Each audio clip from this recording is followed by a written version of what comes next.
Hi, I'm Seamless, and this is the 30th 75K tutorial. This one was requested by sikkore, and it is a sound from an IBenji track, who is somebody I have never heard of, and this is the sound. And this is what I got. A little bit different in pitch, but there's a reason for that, and it has to do with what's going on here. So, I'm accomplishing this via a really short delay. I'm actually using the delay too because it allows for slightly different control over the time parameters. And when I say slightly, I mean incredibly slight. It is almost not really different at all. But it allowed me to get in between two particular parameters that I wasn't able to get through the usual delay bank usage. So the simplest explanation for how this works is that there is a bandpass filter, or rather a low-pass filter with a really high resonance, which is almost like a bandpass, distortion, and then delayed to get us the roar body kind of result. But that's what it sounds like without the delay. Notice that it's also really hard to get a note out of that without the delay. The delay is actually what's responsible for getting us the feeling of the note here. And in fact, if you alter the time variable, which is very small,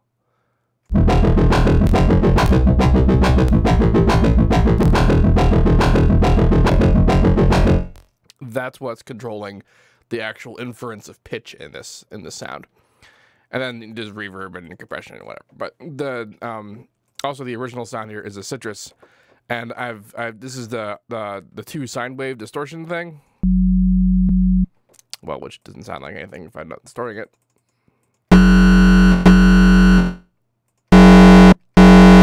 There it is. That's the sound that we're creating here with citrus, and this is just a low sub-level and ratio 8, which is, see, that's two octaves higher than the bass level. Put together, the sub is a slightly lower than the higher frequency one, and then it's distorted really hard. That's what gets us that sound. And then it's low pass a whole bunch. This EQ was done after I put on the other distortion, because that's what that distortion sounds like with that sound in there. And this EQ brings down particular frequencies so that other frequencies can be more represented within a distortion, which is what that's for.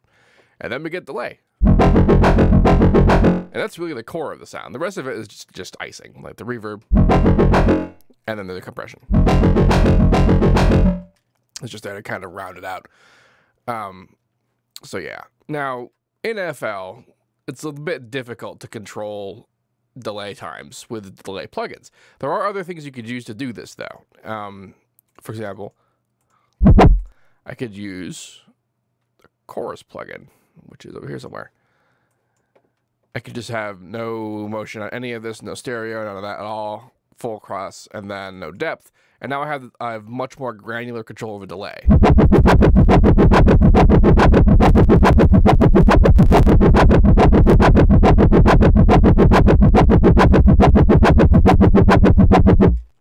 The only bummer about that is that there's no feedback control. The feedback control is what gets us the tail, because in the regular delay, if I turn the feedback down, it's still delaying, but it's not long enough to give us the tin can kind of sound.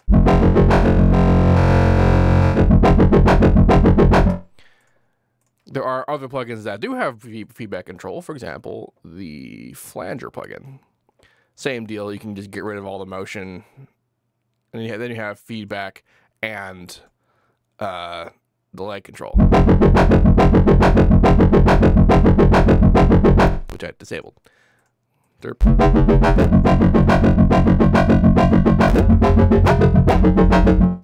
Notice, however, this doesn't really let you get very far in terms of timing.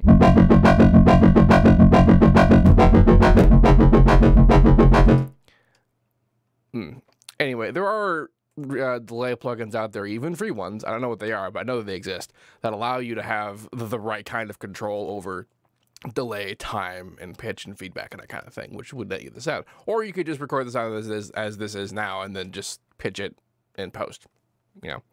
So there's options there, but the core of the whole thing is based on delay. And that gets you that.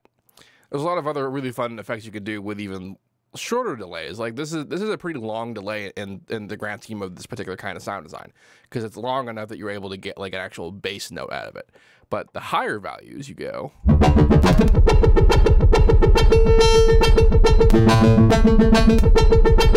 you start to get the screechy kinds of effects. And that's the kind of stuff that creates things like phasers and that sort of deal. And also how flangers and stuff like that work. Yeah, it's a little bit interesting, actually. I was talking to a student about how effects of all kinds are broken down into three basic categories. You have your filters, which are like equalizers and vocoders and that kind of thing. And then you have, what was it? It was filters, delay, and pitch, I guess. But that's, I guess, still... But yeah, I think that's what either that or I'm just like utterly forgetting incredible basic things. But like most classes of plugins are based on three primary ideas: the idea of controlling the filters of things, the delay of things, and the pitch of things in post. And flangers and phasers are all about controlling delay in very short periods and then changing the pitch of those echoes. And you do that fast enough, and you get some pretty wonky effects. And just about everything else is really based on that kind of idea. I guess except for bit crushers. Bit crushers are very specific. So yeah, I'm forgetting totally just huge portions of how it's supposed to work. But anyway, that's how this sound is, basic enough. But here it is in all its simplistic glory. I will put this FLP for download in the description of this video. If you have any questions about this, please let me know. Don't forget to like, comment, subscribe, and all that good stuff. And if you would like to make a request for yourself, please do so in the Reddit thread, also linked in the description of this video. Requests made anywhere else will be ignored. And as usual, have a nice day.